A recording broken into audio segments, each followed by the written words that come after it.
Hello दोस्तों, आपके YouTube channel physics in easy way में आपका स्वागत है।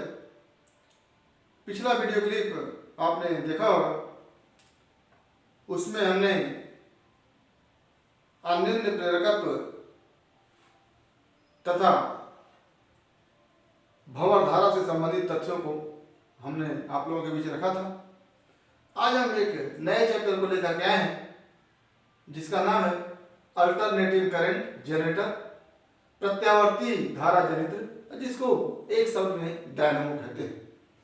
तो इसको देखने से पहले हम देखेंगे कि अल्टरनेटिंग करंट क्या होता है। अभी तक तो हम एक ऐसे करंट को देख रहे थे जिसका स्रोत विद्युत शेल था, जिसमें धारा जो बह रही थी उसको डायरेक्ट करंट कहा करते थे, डीसी कहा करते थे, डिस्ट धारा कहा करते थे। लेकिन आज एक ऐसे करंट से संबंधित तथ्य की चर्चा होगी जिसको हम अल्टरनेटिंग करंट कहेंगे। और अल्टरनेटिंग करंट के विषय में जानते हुए हम एक ऐसे इंस्ट्रूमेंट, ऐसे युक्ति के विषय में जानेंगे जो अल्टरनेटिंग करंट को उत्पन्न करता है। तो आइए हम सबसे पहले देखते हैं अल्टरनेटिंग करंट होता क्या है। तो प्रत्यावर्ती धारा, प्रत्यावर्ती धारा एक ऐसी धारा होती है जिसकी दिशा में और जिसके मान में समय के साथ लगातार परिवर्तन होता रहता है। यानी किसी समय परिपथ में धारा एक दिशा में बहेगी तो किसी समय दूसरी दिशा में बहेगी, फिर किसी समय एक दिशा में बहेगी, फिर किसी समय दूसरी दिशा में बहेगी। ये तो दिशा की बात हो रही है। दिशा के साथ साथ इसके मान में, इसके बैलों में, इसके परिमाण में भी समय के साथ परिवर्तन होता रहता है। इतना ही नहीं, इस अल्टरनेटिव करंट की एक विशेषता होती है, दिशा और मान में परिवर्तन के बाद एक निश्चित समय अंतराल में वह अपनी दिशा को भी और अपने मान को भी दोहराता रहता है। इस प्रकार की जो धारा होती है उसको हम प्रत्यावर्ती धारा, अल्टरनेटिंग करंट कहते हैं। तो अल्टरनेटिंग करंट की विशेषता पहली यह है, प्रत्यावर्ती धारा की पहली विशेषता दिशा एवं परिमाण में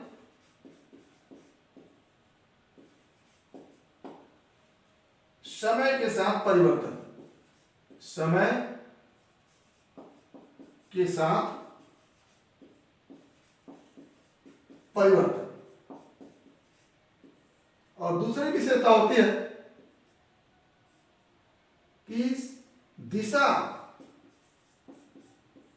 तथा परिमाण को एक निश्चित समय, एक निश्चित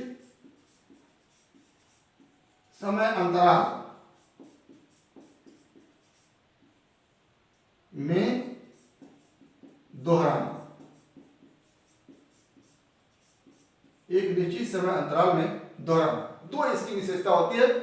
प्रत्यावर्ती धारा अपने दिशा एवं परिमाण को समय के साथ परिवर्तनशील रखता है, और दूसरा दिशा एवं परिमाण को एक निश्चित समय अंतराल के बाद रिपीट करता है, दोहराता रहता है। तो इस प्रकार की धारा को क्या कहते हैं? प्रत्यावर्ती धारा कहते हैं, अल्टरनेटिंग करंट कहते हैं। तो परिभाषा अगर लिखेंगे तो हम लिखेंगे कि अल्टरनेटिंग करंट, प्रत्यावर्ती धारा वह धारा होती है जिसकी दिशा एवं परिमाण समय के साथ परिवर्तनशील होती है और एक निश्चित समय अंतराल में अपनी दिशा एवं परिमाण को वो क्या करती है? रिपीट करती रहती है, दोहराती रहती है। तो यह हमारा प्रत्यावर्ती धारा की विशेषता होगी और प्रत्यावर्ती धारा की परिभाषा होगी। आगे हम देखेंगे कि अल्टरनेटिंग करंट जनरेटर जो है क्या है, इसकी क्या विशेषता है। तो आइए देखते हैं प्रत्यावर्ती धारा जनित्र, अल्टरनेटिव करंट जनरेटर क्या होता है। तो पहले तो यह है कि जनित्र से मतलब होता है उत्पन्न करने वाला, बस इसी में, इसके नाम में ही इसका काम छिपा हुआ है। जनित्र का मतलब होता है उत्पन्न करने वाला।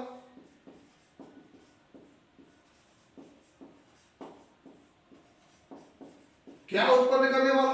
प्रत्यावर्ती धारा। प्रत्यावर्ती धारा उत्पन्न करने वाला एक यंत्र है जिसको हम क्या कहते हैं? प्रत्यावर्ती धारा जनित्र कहते हैं, अल्टरनेटिंग करंट जनरेटर कहते हैं। तो अगर कोई ऐसा इंस्ट्रूमेंट बन सकता हो जो प्रत्यावर्ती धारा को उत्पन्न करता हो, या कह लें कि प्रत्यावर्ती धारा जो होती है इलेक्ट्रिक विद्युत धारा होती है, और विद्युत धारा से विद्युत ऊर्जा उत्पन्न होती है। तो अगर कोई इंस्ट्रूमेंट ऐसा है, कोई उपकरण ऐसा है जो प्रत्यावर्ती धारा उत्पन्न कर रहा हो, तो प्रत्यावर्ती धारा एक तरह से विद्युत धारा है, तो विद्युत धारा क्या होगी? विद्युत ऊर्जा के रूप में परिवर्तित की जा सकती है। विद्युत ऊर्जा के रूप में परिवर्तित की जा सकती है।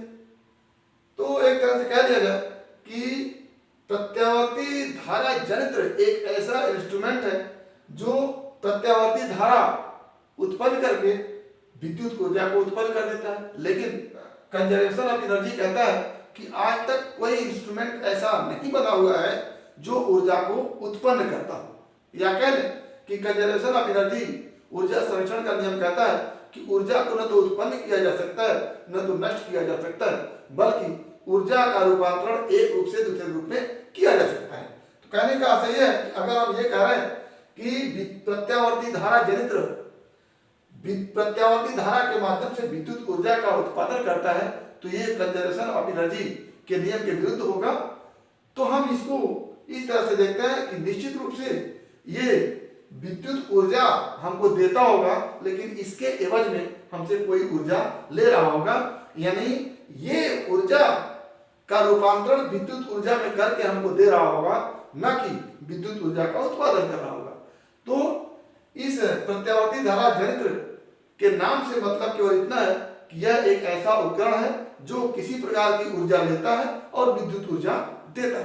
तो किस प्रकार की ऊर्जा लेता है? चूंकि प्रत्यावर्ती धारा जनित्र में हम बाहर से कार्य करते हैं, तो बाहर से कार्य करने के लिए एक सिंपल सी ऊर्जा होती है यांत्रिक ऊर्जा, यानी यांत्रिक ऊर्जा हम इस जनरेटर को, प्रत्यावर्ती धारा जनित्र को देते हैं और उस ऊर्जा को वो विद्युत ऊर्जा में कन्वर्ट करके हमको देता है। तो ये एक प्रकार का ऐसा उपकरण है जो यांत्रिक ऊर्जा का रूपांतरण विद्युत ऊर्जा में करता है।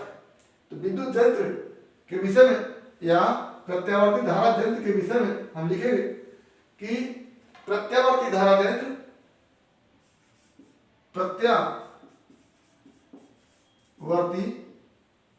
धारा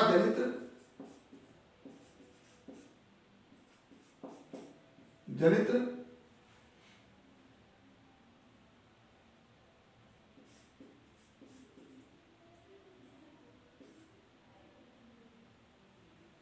एक ऐसा उपकरण है, एक ऐसा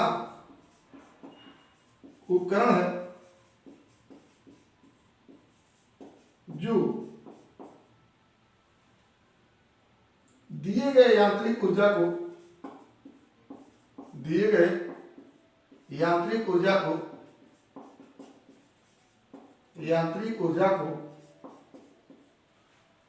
विद्युत ऊर्जा में परिवर्तित करता है। विद्युत ऊर्जा में परिवर्तित करता है और यह ऊर्जा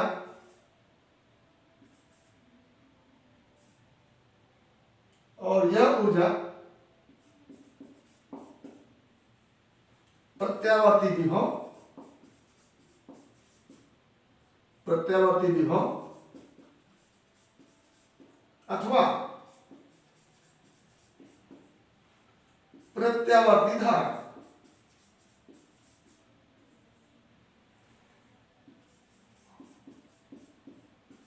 के रूप में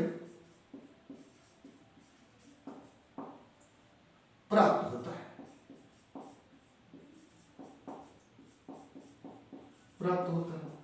ये प्रत्यावर्ती धारा जनित्र के विषय में हम बता सकते हैं कि प्रत्यावर्ती धारा जनित्र एक ऐसा उपकरण है जो दिए गए यांत्रिक ऊर्जा को विद्युत ऊर्जा के रूप में, दिए गए यांत्रिक ऊर्जा को विद्युत ऊर्जा के रूप में परिवर्तित करता है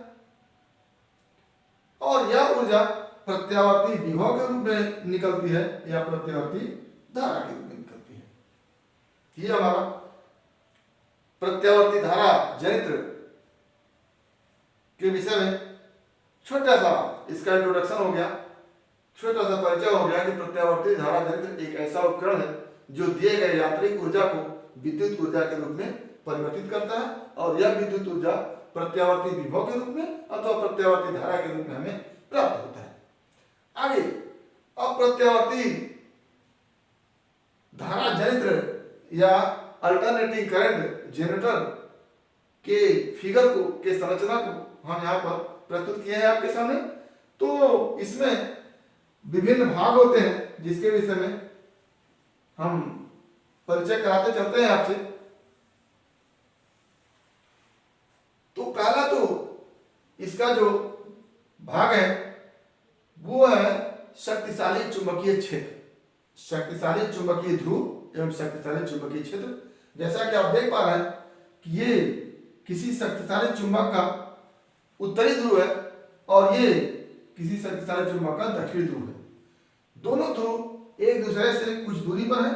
इनके बीच में जो क्षेत्र बचा हुआ है, इस क्षेत्र में चुंबकीय क्षेत्र, शक्तिशाली चुंबकीय क्षेत्र उत्पन्न होगा, क्योंकि दो ध्रुवों के बीच में शक्तिशाली चुंबकीय क्षेत्र उत्पन्न होता है यदि ध्रुव शक्तिशाली हो तो यहाँ पर हम चुंबकीय क्षेत्र बी को देख रहे हैं जिसकी दिशा एन से एस की ओर है। तो ये हमारा क्या हो गया, शक्तिशाली चुंबकीय क्षेत्र हो गया। तो प्रत्यावर्ती धारा जनित्र का पहला भाग जो होता है वो है, संरचना में हम लिख सकते हैं, संरचना में पहला भाग शक्तिशाली चुंबकीय ध्रुव के बीच शक्तिशाली चुंबकीय क्षेत्र,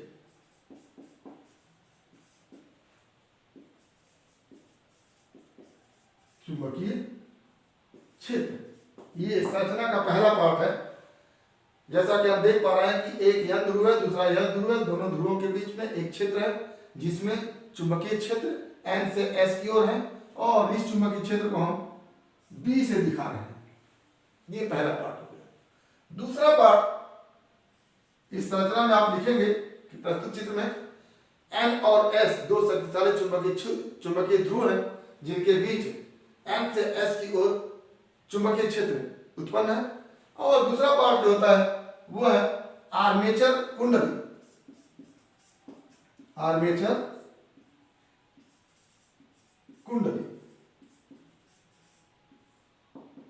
ये आर्मेचर कुंडली, आर्मेचर एक बेलनाकार शाफ्ट आयरन का बना हुआ बेलनाकार आकृति होता है, या कह शाफ्ट आयरन के क्रोड को एक दूसरे से मिला करके एक बेलनाकार आकृति बना दिया गया है। जैसे ये हमारा बेलनाकार आकृति है, इसी बेलनाकार आकृति पर हम कॉपर वायर, तांबे के तार का हम कुंडली बना देते हैं। जैसे ये कुंडली हमारी ए बी सी डी, ये कुंडली है इस तरह से, और कुंडली के दो सिरे यहां पर नीचे की तरफ है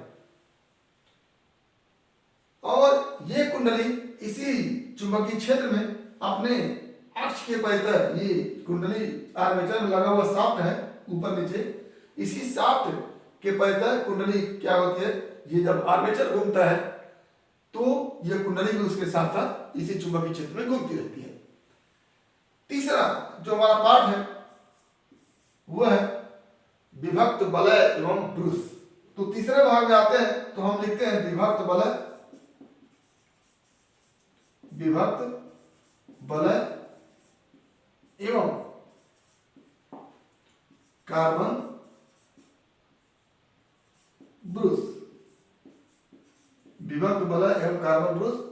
तो कॉपर के दो विभक्त वलय होते हैं जो इस आर्मेचर के शाफ्ट से लगे होते हैं, लेकिन शाफ्ट को चालकीय रूप से, कंडक्टिव रूप से संपर्क नहीं करते हैं और साथ ही वे एक दूसरे से भी संपर्क नहीं करते हैं। तो एक विभक्त वलय यह है, दूसरा विभक्त वलय यह है, दोनों कॉपर के बने हुए और इस विभक्त वलय में एक रिंग जो है इस कुंडली के एक सिरे से और दूसरा रिंग कुंडली के दूसरे सिरे से जुड़ी होती है, जबकि कुंडली के दोनों सिरे,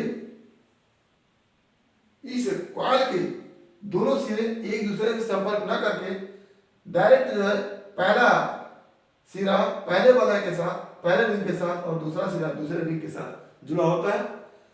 अब ये कार्बन ब्रूस जो होता है ये दोनों रिंग के साथ, दोनों वलय के साथ संपर्क किए हुए रहता है। जब पूरा कुंडली घूमता रहता है तो इसके साथ ये वलय भी घूमते रहते हैं और वलय से संपर्क करते हुए कार्बन ब्रूस इसको घिसता रहता है, कार्बन ब्रूस इसको घिसता रहता है और इस कार्बन ब्रूस के सहयोग से इस वलय का संपर्क बना रहता है। और चूंकि ये वलय इस कॉइल के किसी एक सिरे से जुड़ा हुआ तो अंत में हम कहेंगे कि कार्बन ब्रूस का संपर्क हमेशा कुंडली के एक सिरे से होता है और दूसरे कार्बन ब्रूस का संपर्क कुंडली के दूसरे सिरे से होता है। अगर किसी तरह से इस कुंडली में धारा बह रही होती है तो धारा इस वलय से होते हुए, कार्बन ब्रूस से होते हुए परिपथ में चली जाती है। ठीक, तो यह हमारा हो गया कार्बन ब्रूस और वलय।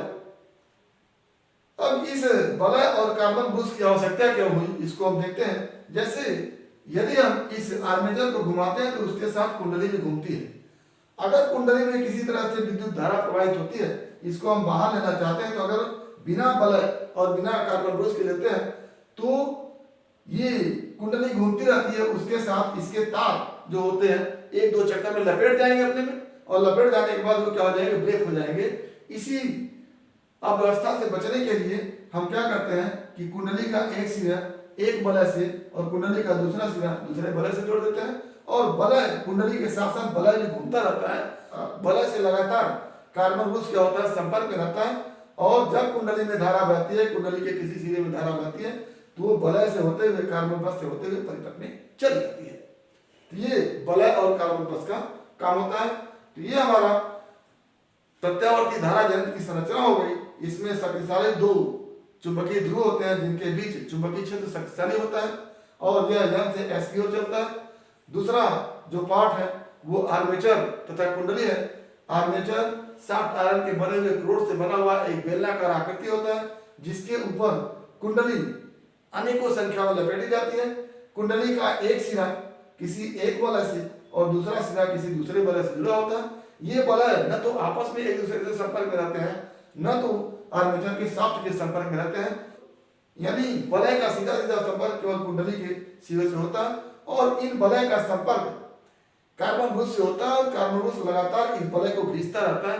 वलय जब चलता है तो कार्बन ब्रूस क्या होता है, इसको घिसता रहता है और जब कभी इस कुंडली के सिरे में विद्युत धारा का प्रवाह होता है तो ये वलय में जाता है, वलय से कार्बन ब्रूस में होते हुए परिपथ में चला जाता है। तो ये संरचना हो गई। आगे इसकी वर्किंग क्या होती है, इसका कार्य विधि क्या होती है उसको हम देखते हैं। कार्य विधि,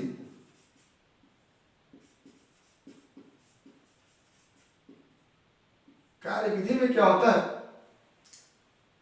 कि वस्तुतः प्रत्यावर्ती धारा चरित्र फैराडे के विद्युत चुंबकीय प्रेरण के सिद्धांत पर कार्य करता है, जिसके अनुसार यदि किसी परिपथ से बद्ध चुंबकीय फ्लक्स में परिवर्तन होता है तो परिपथ के दो बिंदुओं के बीच विद्युत बाहर बल प्रेरित होता है और यदि परिपथ कंप्लीट होता है तो उसमें धारा बहने लगती है, जिसे प्रेरित धारा कहते हैं। और इस प्रकार के विद्युत बाहर बल को प्रेरित विद्युत बाहर बल कहते हैं। ये फैराडे का सिद्धांत है। अब इस प्रत्यावर्ती धारा यंत्र में जब इस सिद्धांत पर कार्य करता है तो इसका मतलब यह है कि इसमें किसी चुंबकीय क्षेत्र में एक परिपथ जिसको हम कुंडली के रूप में यहाँ बनाए हैं। कुंडली क्या होती है? घूमती रहती है, जिसकी वजह से इससे बद्ध चुंबकीय फ्लक्स में क्या होता है? परिवर्तन होता रहता है। तो चुंबकीय फ्लक्स में परिवर्तन चूंकि phi equal to B into A into cos theta लिखते हैं, तो ये एंगल किसके किसके बीच? चुंबकीय क्षेत्र की दिशा के बीच और क्षेत्रफल वेक्टर के बीच जो एंगल होता है, उस एंगल में यदि परिवर्तन होता है तो फ्लक्स में परिवर्तन होता है।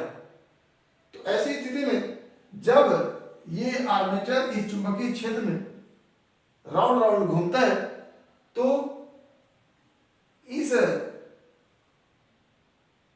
कॉइल, इस कुंडली के तल से संबद्ध जो क्षेत्रफल वेक्टर होता है, उस क्षेत्रफल वेक्टर और चुंबकीय क्षेत्र की दिशा के बीच के कोण में थीटा में लगातार परिवर्तन होता रहता है और इस परिवर्तन के कारण फाई में परिवर्तन होता है, चुंबकीय फ्लक्स में परिवर्तन होता है और कुंडली के सिरों के बीच प्रेरित विद्युत वाहक बल उत्पन्न होता है। जैसे कि हम देख पा रहे हैं कि इस समय अगर हम देखें तो ये कुंडली का तल है इस तरह से, ये कुंडली का तल इस तरह से है यहाँ पर, और इस तल के लंबवत क्या होता है? क्षेत्रफल वेक्टर होता है। तो चुंबकीय क्षेत्र की दिशा इस तरह से है और क्षेत्रफल वेक्टर इस तरह से है, तो इनके बीच का कोण क्या है? थीटा है। और जब हम कुंडली को घुमाएंगे तो इस थीटा का मान क्या होगा? लगातार बदलता रहेगा। जैसे इस स्थिति में अगर हम कर दिए तो क्षेत्रफल वेक्टर की दिशा जो होगी और चुंबकीय क्षेत्र की दिशा में होगी। इस दिशा में कुंडली हो गई तो क्षेत्रफल वेक्टर की दिशा और चुंबकीय क्षेत्र की दिशा एक दूसरे के लंबवत हो गई। तो इस तरह से लगातार अगर कुंडली चुंबकीय क्षेत्र में घूम रही होती है, क्षेत्रफल वेक्टर और चुंबकीय क्षेत्र की दिशा के बीच के कोण में लगातार परिवर्तन होता रहता है और इस परिवर्तन के कारण चुंबकीय फ्लक्स में परिवर्तन होता है और इस कुंडली में प्रेरित वाहक बल उत्पन्न होता है और प्रेरित धारा बहने लगती है। तो ये इसकी कार्यविधि है और इस आर्मेचर को टरबाइन के सहयोग से या उसमें इंजन के सहयोग से या किसी सहयोग से हम इस आर्मेचर कुंडली को लगातार चुंबकीय क्षेत्र में घुमाते रहते हैं और लगातार फ्लक्स में परिवर्तन होने का प्रेरित धारा एवं प्रेरित विद्युत वाहक बल उत्पन्न होता है और जिसको हम इन कुंडली के दोनों सिरों से इस विभक्त वलय में से होते हुए, कार्बन बस से होते हुए बाह्य परिपथ में ले जाते हैं और बाह्य परिपथ में लोड लगा करके ये हमारा क्या कहा जाएगा? लोड लगा करके उस धारा का क्या करते हैं? उपयोग करते हैं। ये तो हमारी कार्यविधि हो गई। आगे मैथमेटिकल पार्ट क्या होता है कि जब कभी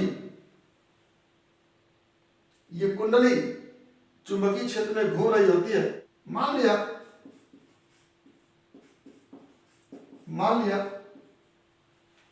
आर्मेचर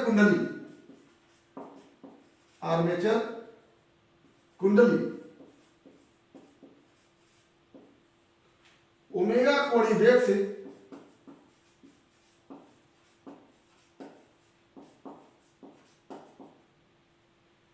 चुंबकीय क्षेत्र बी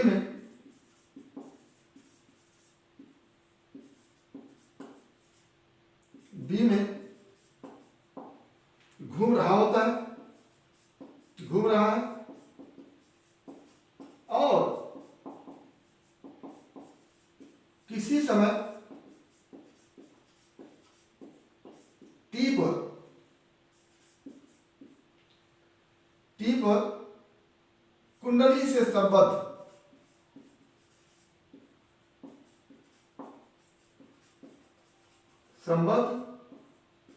क्षेत्रफल वेक्टर एवं चुंबकीय क्षेत्र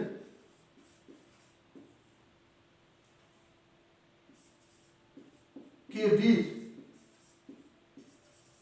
कोण थीटा, तो कुंडली के तल से संबद्ध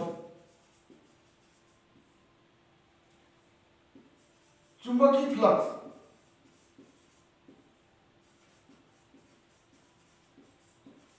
फ्लक्स फाई बराबर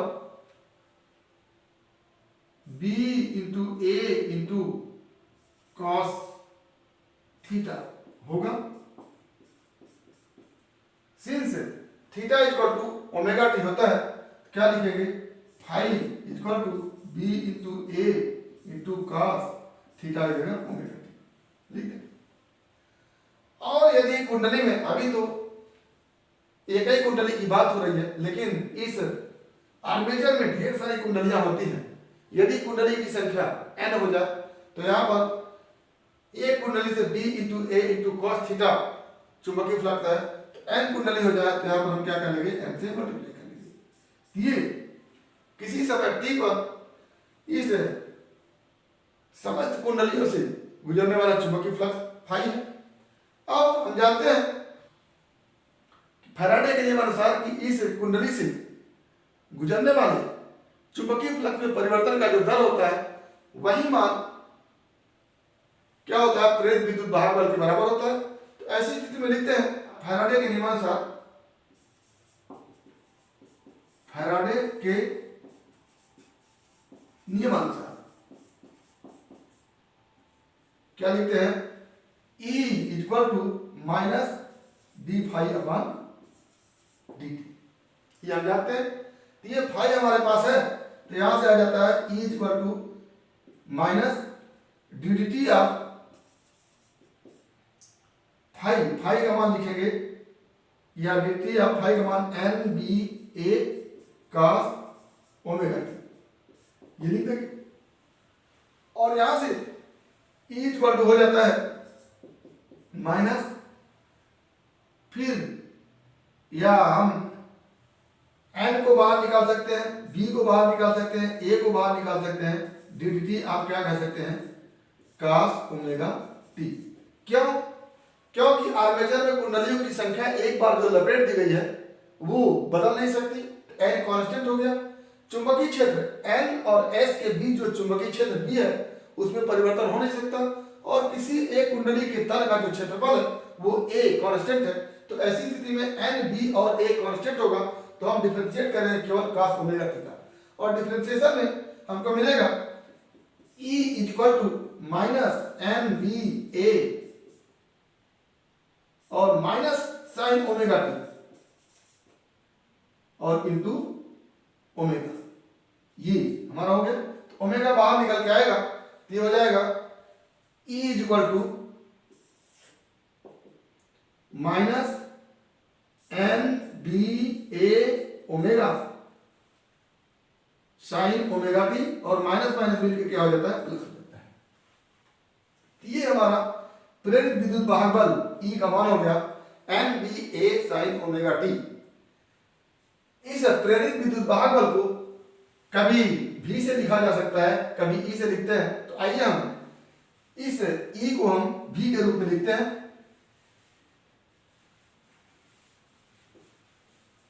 तो क्या हो गया कि यदि प्रेरित विद्युत वाहक बल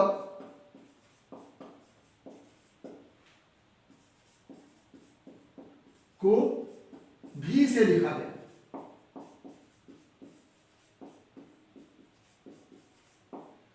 तो V इक्वल टू क्या हो जाएगा, N B A omega sine omega T. ये अगर हम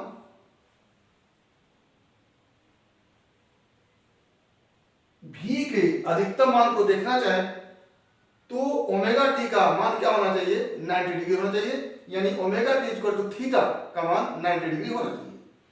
और अगर V के मान को मिनिमम देखना चाहें तो ओमेगा टी का मान क्या होना चाहिए, 0 होना चाहिए। तो क्या लिखेंगे, V का अधिकतम मान बराबर क्या हो जाएगा, V equal to N B A W sine 90। क्यों? क्योंकि साइन 90 का मान ही अधिकतम होता है। तो इस V के अधिकतम मान को हम V0 लिख ले रहे हैं। अधिकतम मान V0 equal to N B A क्या हो जाएगा, V0 equal to N B A omega, यानी इस प्रेरित विद्युत वाहक बल का अधिकतम मान क्या हो जाएगा, V0 N B A omega.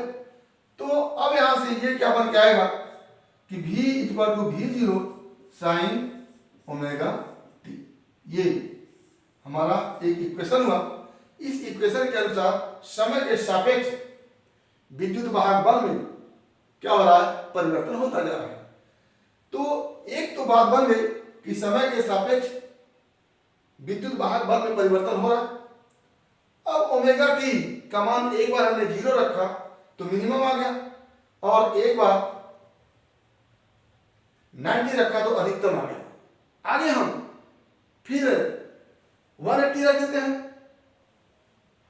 Omega T का मान, क्योंकि इस कुंडली को लगातार हम घुमा रहे हैं, पूरा एक चक्कर अगर घुमाएं तो कभी थीटा का मान 0 होगा, फिर 90 होगा, फिर 180 होगा, फिर 270 होगा, फिर 360 होगा। क्या थीटा के अलग अलग मान, थीटा बराबर पहले 0, फिर 90, फिर 180, फिर 270, फिर 360। इस कुंडली को, इस आर्मेचर को एक चक्कर पूरा घुमाने में थीटा के अलग अलग मान होंगे, 0, 90, 180, 270 और 360। पूरा 360 घूमने के बाद ये पूरा कुंडली एक चक्कर घूम लेगी, और इस एक चक्कर में जो हमारे V के अलग अलग मान होंगे, V का मान अगर थीटा इक्वल टू 0 है तो V इक्वल टू क्या हो जाएगा, 0। 90 पर अधिकतम V0, 180 पर 0, 270 पर माइनस V0 और 360 पर 0। एक चक्कर अगर हम पूरा कर रहे हैं तो मान 0 से अधिकतम, अधिकतम से 0, फिर माइनस दिशा में अधिकतम, फिर 0। तो और एक चक्कर करने में जो समय लगेगा वो समय को अगर देखें तो t इक्वल टू 0, ये t इक्वल टू 0, फिर 90 डिग्री घूमेगा। अगर इस कुंडली को पूरा एक चक्कर घुमा रहे तो कैसे घूमेगा, ये 90, फिर 180, फिर 270, फिर 360। इसका मतलब ये हुआ कि एक चक्कर पूरा लगाने में अगर इसको 4 पार्ट में बांटे तो पहले समय 0, फिर अंत में समय पूरा चक्कर हो गया तो कैपिटल टी को हम आवर्तकाल लिखते हैं। इस आर्मेचर की एक चक्कर पूरा करने में लगा हुआ समय कैपिटल टी, और यहाँ पर 0। तो 360 मूव करने में, 360 घूमने में पूरा आवर्तकाल t लग रहा है, तो 90 डिग्री घूमने में कितना लग जाएगा, t/4 लगेगा, और ये t/2 लगेगा, और ये 3t/4 लगेगा, और ये पूरा t। ये हमारा इस तरह से इस कुंडली के एक चक्कर घूमने में जो सिरों के बीच प्रेरित विद्युत वाहक बल उत्पन्न हुआ वो हुआ हमारा 0, अधिकतम 0, माइनस अधिकतम और फिर 0। और अगर इसी परिपथ को कंप्लीट कर दिया जाए तो ये धारा जो बहेगी उसका मान क्या हो जाएगा, क्योंकि हमारा V equal to V0 sine omega T है, और इसी में अगर रेजिस्टेंस से हम भाग देते हैं तो हमारा क्या निकल के आता है, I निकल के आता है। तो I इक्वल टू क्या बन के आएगा हमारा, V/R इक्वल टू क्या हो जाता है, I0 साइन ओमेगा टी, या इसको ऐसे लिखते हैं, यानी I equal to I0 sine omega T. तो ये क्या हो गया, हमारा करंट हो गया। तो करंट को अगर लिखना चाहें तो लिखेंगे I इक्वल टू 0, अगर V इक्वल टू 0 है तो I इक्वल टू 0, फिर t/4 पर अधिकतम I0, फिर 0, फिर I0 और फिर 0। तो ये विपरीत दिशा में I0 कहेंगे इसको, और ये माइनस मान क्या कहेगा, विपरीत दिशा में अधिकतम मान। तो ये हमारा थीटा के अलग अलग मान के लिए क्या हो जाता है, विभवांतर का मान हो जाता है और धारा का मान हो जाता है। इसको हम अगर एक ग्राफ के रूप में देखें, इसको अगर एक ग्राफ के रूप में देखें तो हम देख पा रहे हैं इसको। आइए देखते हैं समय के सापेक्ष इस आउटपुट जो हमको प्रेरित विद्युत वाहक बल मिल रहा है उसको परिपथ में ले जाने पर जो हमको धारा मिल रही है उस धारा का मान कैसे परिवर्तनशील होता है उसको हम ग्राफ के रूप में देखते हैं। तो समय और विभवांतर तथा धारा के बीच हम ग्राफ खींचने जा रहे हैं। तो ये हमारा y अक्ष के अंदिश धारा होगा और x अक्ष के अंदिश समय होगा। ये इधर हम समय को दिखा रहे हैं और इधर क्या दिखा रहे हैं, विभवांतर एवं धारा, या कह लें V एंड I। तो पहले हम V और I के बीच ग्राफ खींचते हैं। तो हम एक आवर्तकाल पूरा लेते हैं, मान लीजिए यहां तक एक आवर्तकाल है, ये T है और आधे पर आ जाते हैं तो T/2 हो जाता है और ये T/4 हो जाएगा और ये 3T/4 हो जाएगा,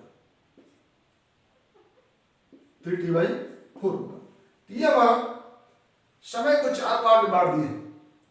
अब t=0 पर v क्या है, 0 है, तो आगे भी समय की तरफ 0 चलेंगे और v की तरफ भी 0 चलेंगे। तो ये हमारा एक बिंदु मिल के आता है।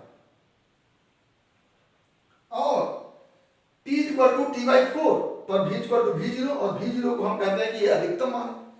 तो अधिकतम मान लेते हैं हम यहां पर है। ये जो वैल्यू पूरी है इसको हम v0 लिखते हैं, v0। तो t=4 इधर t=t/4 पर गए और v की तरफ क्या जाए, ये यहां पर हमारा ये v0 होगा, ये v0, ये बिंदु मिला। पुनः t=t/2 पर v क्या हो गया, 0 हो गया, तो एक बिंदु ये मिल गया। t=t/2 पर v0 हो जाएगा तो ऊपर नहीं जाएंगे। आगे t=3t/4 पर v अधिकतम मिलेगा लेकिन ऋणात्मक दिशा मिलेगा। यहां पर जो v मिलेगा आपको यहां मिलेगा, ये इसकी वैल्यू क्या होगी, -v0 और अंत में t पर क्या हो जाएगा, 0 हो जाएगा। यहां पर 0 हो गया। ये हमारे कुछ पॉइंट मिले और इसको हम मिलाते हुए जब ग्राफ खींचते हैं इस तरह से ये ग्राफ बन के आता है।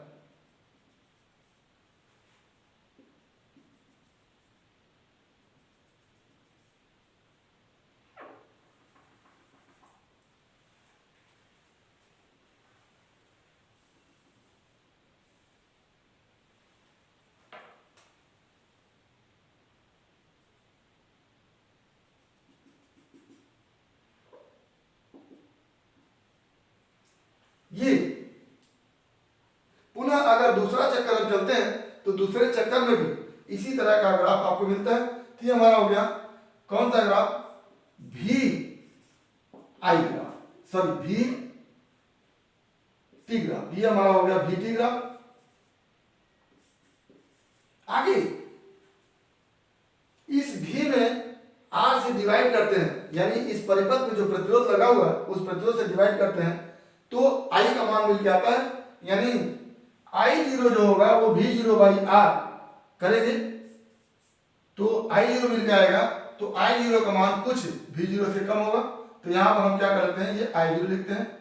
तो यहां से यहां तक ये जो वैल्यू होगा वो I0 होगा, यानी समय t=0 पर I का मान क्या होगा, 0 और t=t/4 पर I का मान I0, फिर t/2 पर I का मान 0 और फिर 3t/4 पर I का मान -I0। तो ये हमारा यहां पर -I0 हो गया। तो अगर हम ग्राफ खींचे I और t में तो इस तरह का ग्राफ बन के आएगा। तो ये जो ग्राफ हमारा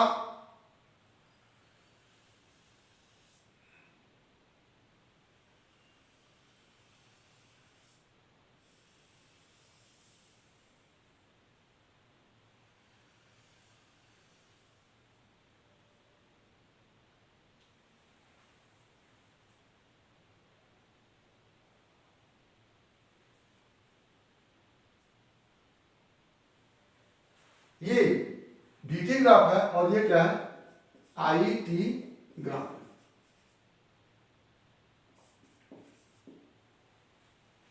और इसको हम देख करके बता पा रहे हैं कि समय के सापेक्ष जैसे जैसे समय बदलता है, जैसे समय t इक्वल टू 0 पर v का मान 0 है, और जैसे जैसे समय बदल रहा है v का मान क्या हो रहा है, बदलता जा रहा है, बदलता जा रहा है, फिर निगेटिव दिशा में आ रहा है, निगेटिव दिशा में अधिकतम, फिर बदलते हुए क्या हो गया, 0 हो गया। तो इस विभवांतर का मान क्या हो रहा है, समय के साथ पहले अधिकतम, फिर 0, फिर अधिकतम निगेटिव दिशा में, फिर 0। तो और आई का मान भी उसी तरह से 0, फिर अधिकतम, फिर 0, फिर निगेटिव दिशा में, विपरीत दिशा में अधिकतम, फिर 0। तो ये एक तरह से जो आई की ग्राफ को प्राप्त हुआ उससे पता चल रहा है कि इस आई धारा का मान क्या हो रहा है, समय के साथ अपनी दिशा को बदल रहा है, अपने परिमाण को बदल रहा है। तो ये धारा कौन सी धारा हो जाती है, प्रत्यावर्ती धारा। इसी धारा को क्या कहते हैं, प्रत्यावर्ती धारा कहते हैं। तो ये जो जनरेटर है, जो जनित्र है, जो डायनमो है, वो हमको जो धारा दे रहा है उस धारा का मान और उस धारा की दिशा लगातार समय के साथ परिवर्तित हो रही है, इसलिए इस प्रकार की धारा को क्या कहेंगे, प्रत्यावर्ती धारा कहेंगे। और इसका इक्वेशन जो होगा, पहला प्रत्यावर्ती विभव का equation v equal to v0 sine omega T और i equal to I0 sine omega T होगा। ये हमारा प्रत्यावर्ती विभव एवं प्रत्यावर्ती धारा का इक्वेशन हो गया। तो ये और आगे यदि हम इसके धारा में किस तरह से परिवर्तन हो रहा है, इसको हम इस इक्वेशन से देख पा रहे हैं। और इसके विभव में जिस प्रकार से परिवर्तन हो रहा है, प्रेरित विद्युत वाहक बल में जिस प्रकार से परिवर्तन हो रहा है, उसको हम इन इक्वेशन से देख रहे हैं। ये हमारा प्रत्यावर्ती धारा जनित्र हुआ, जिसके विषय में हमने जाना प्रत्यावर्ती धारा क्या होती है, उसके विषय में जाना कि यदि समय के साथ प्रत्यावर्ती धारा की दिशा एवं परिमाण में लगातार परिवर्तन हो रहे होते हैं और एक निश्चित समय अंतराल के बाद फिर दिशा एवं परिमाण को लगातार रिपीट कर रहे होते हैं, दोहराते होते हैं, तो ऐसी धारा को क्या कहते हैं, प्रत्यावर्ती धारा कहते हैं। और प्रत्यावर्ती धारा जनित्र के विषय में हमने देखा कि इस जनित्र के सहयोग से जिस प्रकार से हम धारा प्राप्त कर रहे हैं वो प्रत्यावर्ती धारा ही प्राप्त कर रहे हैं, क्योंकि इसके इक्वेशन से जिस धारा के मान को, जिस धारा की दिशा को हम निकाल रहे हैं ग्राफ खींच करके, तो वो धारा का मान एवं दिशा लगातार परिवर्तित हो रही है, कभी पॉजिटिव कभी निगेटिव, कभी पॉजिटिव कभी निगेटिव।